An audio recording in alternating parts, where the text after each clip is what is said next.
ಈಗ ನಮ್ಮ ಜೊತೆಗೆ ಶ್ರೀಗಳಾಗಿರುವಂತ ಜಯ ಮೃತ್ಯುಂಜಯ ಸ್ವಾಮೀಜಿಗಳಿದ್ದಾರೆ. ನಮಸ್ತೆ ಗುರುಗಳೇ, ಅರುಣ್ ಬಡಿಗರ್ ಮಾತಾಡ್ತಿದ್ದೀನಿ. ಅರುಣ್ ನಮಸ್ಕಾರ. ಶರಣಾರ್ಥಿ. ನಮಸ್ತೆ, ಶರಣಾರ್ಥಿ. ಗುರುಗಳೇ, ಈಗ ಈ ವಿಚಾರದಲ್ಲಿ ಬಹಳ ಚರ್ಚೆಗೆ ಎಡೆ ಮಾಡಿ ಕೊಟ್ಟಿದ್ದು, ವಿರೋಧ ಪಕ್ಷದಲ್ಲಿ ಇದ್ದಂತಹ ಸಂದರ್ಭದಲ್ಲಿ ನಿಮ್ಮ ಹೋರಾಟಕ್ಕೆ ಬಹಳ ದೊಡ್ಡ ಬೆಂಬಲವನ್ನ ಕೊಟ್ಟಿದ್ದು ಕಾಂಗ್ರೆಸ್ ಪಕ್ಷ. ನೀವು ಪಕ್ಷಾತೀತವಾಗಿ ಹೋರಾಟವನ್ನ ಮಾಡಿದ್ದು ಒಪ್ಕೊಳ್ತೀರಿ, ಆದ್ರೆ ಕಾಂಗ್ರೆಸ್ ಬೆಂಬಲವನ್ನ ಕೊಟ್ಟಿದ್ದು.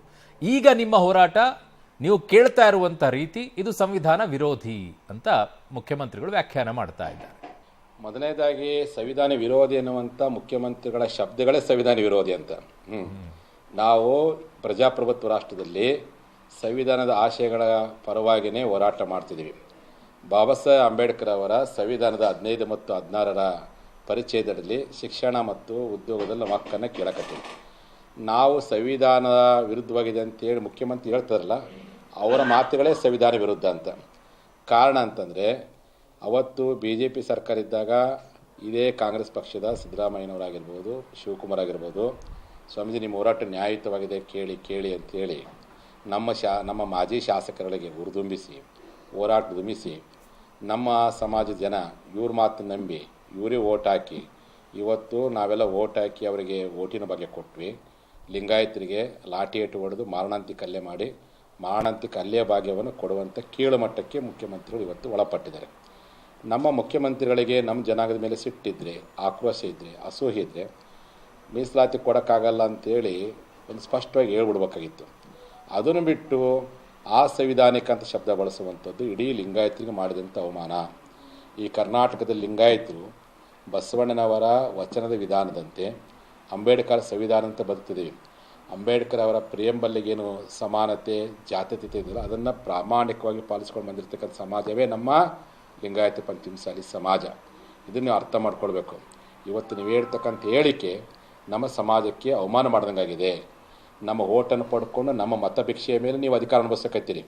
ವೀರೇಂದ್ರ ಪಾಟೀಲ್ ನಂತರದಲ್ಲಿ ಲಿಂಗಾಯತ ನಿಮ್ಮ ಪಕ್ಷವನ್ನು ನಂಬಿದ್ದಿಲ್ಲ.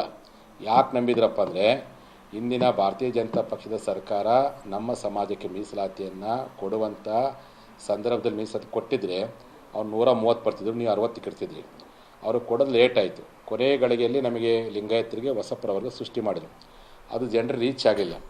ಅಷ್ಟರೊಳಗೆ ನಮ್ಮ ಜನ ಏನು ಮಾಡಿದ್ರು, ನೀವಾದರೂ ಯಾಕಂದ್ರೆ ನೀವು ಬಸವಣ್ಣ ಹೆಸರು ಹೇಳ್ತಿದ್ರಿ, ನೀವಾದರೂ ಕೊಡ್ತೀರಿ ಬಿಡು ಅಂತೇಳಿ, ಮತ್ತು ನಿಮ್ಮ ಪಕ್ಷದಲ್ಲಿರ್ತಕ್ಕಂಥ ಮಾಜಿಗಳು ನಾವು ಗೆದ್ದ ಮೇಲೆ 24 ಗಂಟೆ 2A ಕೊಡಿಸ್ತೀವಿ ಅಂತೇಳಿ ಭಾಷಣ ಮಾಡಿದಂಥವ್ರ ಮೇಲೆ ನಂಬಿಕೆ ಹಿಡ್ಕೊಂಡು ಮುಗ್ಧ ಜನ ಫಸ್ಟ್ ಟೈಮ್ ನಿಮಗೆ ಓಟ್ ಹಾಕಿದ್ರು. ಆದರೆ ನೀವು ಓಟ್ ಹಾಕಿದ್ರೆ ಬೂಟಿನ ಹೀಟನ್ನು ಕೊಟ್ರಿ. ನಾವು ಮತ್ತು 2028ಗೆ ಓಟಿನ ಏಟು ನಿಮಗೆ ಕೊಡ್ತೀನೋ ಅಂತ ಮಾತು ಹೇಳಲಿಕ್ಕೆ ಇಚ್ಛೆ ಪಡ್ತೀನಿ. ಈ ರೀತಿಯಾಗಿ ಲಿಂಗಾಯತರ ಸ್ವಾಭಿಮಾನಕ್ಕೆ ಅವಮಾನ ಮಾಡುವಂಥ ಮಾತುಗಳು ಹೇಳಿದ್ದು ಸರಿಯಲ್ಲ. ಕೊಡೋಕ್ಕಾಗಲ್ಲ, ನಾನು ಮುಖ್ಯಮಂತ್ರಿಯವರೆಗೂ ಲಿಂಗಾಯತನ ಏನೂ ಕೊಡೋಕ್ಕಾಗಲ್ಲ, ನೀವೇನೂ ಹೋರಾಟ ಮಾಡೋಕ್ಕೋಗ್ಬೇಡ್ರಿ ಅಂತಂದಿದ್ರೆ ನಾವು ತಪ್ಪು ತಿಳ್ಕೊತಿದ್ದಿಲ್ಲ. ನಿಮಗೆ ಒಳ್ಳೇದಾಗಲಿ ಅಂತೇಳಿ ಅಲ್ಲೇ ನಾವು ಹೊರಗಡೆ ಬರ್ತಿದ್ದೆ. ಅದು ಬಿಟ್ಟು ನಮ್ಮ ಜನಾಂಗದ ಹೋರಾಟವನ್ನು ಆ ಸಂವಿಧಾನಿಕ ಅಂತ ಶಬ್ದ ಬಳಸಿರ್ತಕ್ಕಂಥದ್ದು ನಮ್ಮ ಸಮಾಜಕ್ಕೆ ಅವಮಾನ ಮಾಡಿದಾಗಿದೆ. ಹಂಗಾಗಿ ಆ ಸಂವಿಧಾನಿಕ ಶಬ್ದ ಹೇಳುವಂಥವ್ರು ಲಿಂಗಾಯತರು ಓಟರ್ ಯಾಕೆ ಪಡ್ಕೊಂಡ್ರಿ? 30 ಜನ ಲಿಂಗಾಯತನ ಪಡ್ಕೊಂಡು ಯಾಕೆ ಸರ್ಕಾರ ಮಾಡಕತ್ತೀರಿ? ಲಿಂಗಾಯತರು ಆ ಸಂವಿಧಾನಕ್ಕೆ 35 ಜನ ಲಿಂಗಾಯತರನ್ನು ಸಸ್ಪೆಂಡ್ ಮಾಡಿ ಶಾಸಕ ಸ್ಥಾನದಿಂದ ಸರ್ಕಾರ ಮಾಡಲಿ. ನಿಮಗೆ ಅನುಕೂಲ ಇದ್ರಪ್ಪ ಅಂದರೆ ಮತ್ತೊಂದು ಸಮುದಾಯದವರು ಮೀಸಲಾತಿ ಕೇಳಿದರೆ ಸಂವಿಧಾನಿಕ, ಲಿಂಗಾಯತರು ಮೀಸಲಾತಿ ಕೇಳಿದ್ರೆ ಆ ಸಂವಿಧಾನಿಕ, ಲಿಂಗಾಯತರು ಹೋರಾಟ ಮಾಡಿದರೆ ಕಾನೂನು ಬಾಹಿರ, ಮತ್ತೊಬ್ಬರು ಹೋರಾಟ ಮಾಡಿದರೆ ಸಂವಿಧಾನಿಕ ಆಶೆ ಅಂತೇಳಿ ಈ ರೀತಿಯಾಗಿ ಶಬ್ದಗಳ ಮೂಲಕವಾಗಿ ಕನ್ನಡಿಗರನ್ನು ಮೋಸ ಮಾಡೋ ಪ್ರಯತ್ನವನ್ನು ನೀವು ಮಾಡಿದ್ದು ನಿಜವಾಗ್ಲೂ ಸಹ ಹೇಯ ಕೃತ್ಯ. ಆ ಕಾರಣಕ್ಕೋಸ್ಕರವಾಗಿ ಸಂವಿಧಾನ ಅಂಬೇಡ್ಕರ್ ಒಬ್ಬರಿಗೆ ಸೀಮಿತರಲ್ಲ, 140 ಕೋಟಿ ಭಾರತೀಯರಿಗೆ ಸೀಮಿತವಾಗಿರ್ತಕ್ಕಂಥದ್ದು, ಕನ್ನಡಿಗರಿಗೆ ಸೀಮಿತವಾಗಿರ್ತಕ್ಕಂಥದ್ದು. ಇಷ್ಟೊಂದು ಹೀನಾಯವಾಗಿ ನಡ್ಕೊಳ್ತಿದ್ದೀರ ಅಂದರೆ, ಇಷ್ಟೊಂದು ಅಮಾನುಷವಾಗಿ ನಡ್ಕೊಳ್ತಿದ್ದೀರ ಅಂದರೆ, ಬಹುತೇಕ ಕರ್ನಾಟಕ ಸಂಸ್ಕೃತಿ ಏನಿತ್ತಪ್ಪ ಅಂದರೆ, ಯಾವುದೇ ಮುಖ್ಯಮಂತ್ರಿ ಯಾವುದೇ ಜಾತಿಯರಿದ್ದರೂ ತಮ್ಮ ಜನಾಂಗದ ಮೇಲೆ ಪ್ರೀತಿ ಇರೋದು ಸಹಜ. ಇನ್ನೊಂದು ಜನಾಂಗವನ್ನು ಒಡಿಸುವಷ್ಟು ಮಟ್ಟಿಗೆ ದ್ವೇಷವನ್ನು ಯಾರು ಮಾಡಿದ್ದಿಲ್ಲ.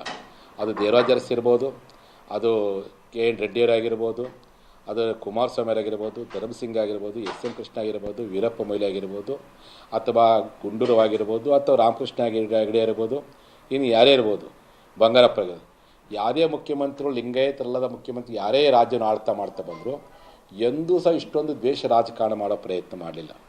ತಮ್ಮ ಜನಾಂಗದ ಮೇಲೆ ಪ್ರೀತಿ ಇದ್ದಿರ್ಬೋದು, ಅದು ಸಹಜದ ಗುಣ. ಬಟ್ ನಿಮ್ಮನ್ನು ಬಳಕೆ ಮಾಡಿಕೊಂಡ್ರು ಅಂತ ಅನಿಸ್ತಿಲ್ವಾ ಚುನಾವಣೆಗೋಸ್ಕರ?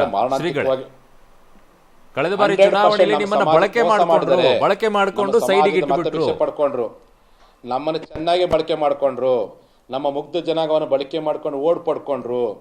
ನಮ್ಮ ಜನ ಎಂದೂ ಸಹ ಕಾಂಗ್ರೆಸ್ ಓಟ್ ಹಾಕ್ತಾರಲ್ಲ, ನನ್ನ ಹೋರಾಟ 3 ತಿಂಗಳು ಸತ್ಯಾಗ್ರಹ ಕೂತ್ಕೊಂಡಿದ್ದಲ್ಲ, ನನ್ನ ಕಣ್ಣೀರ ಒಂದೊಂದು ಹನಿ ನಮ್ಮ ಜನರನ್ನ ಓಟಕ್ಕೆ ಕನ್ವರ್ಟ್ ಮಾಡಿ ಇವರಿಗೆ ಅವಕಾಶ ಮಾಡಿಕೊಡ್ತು.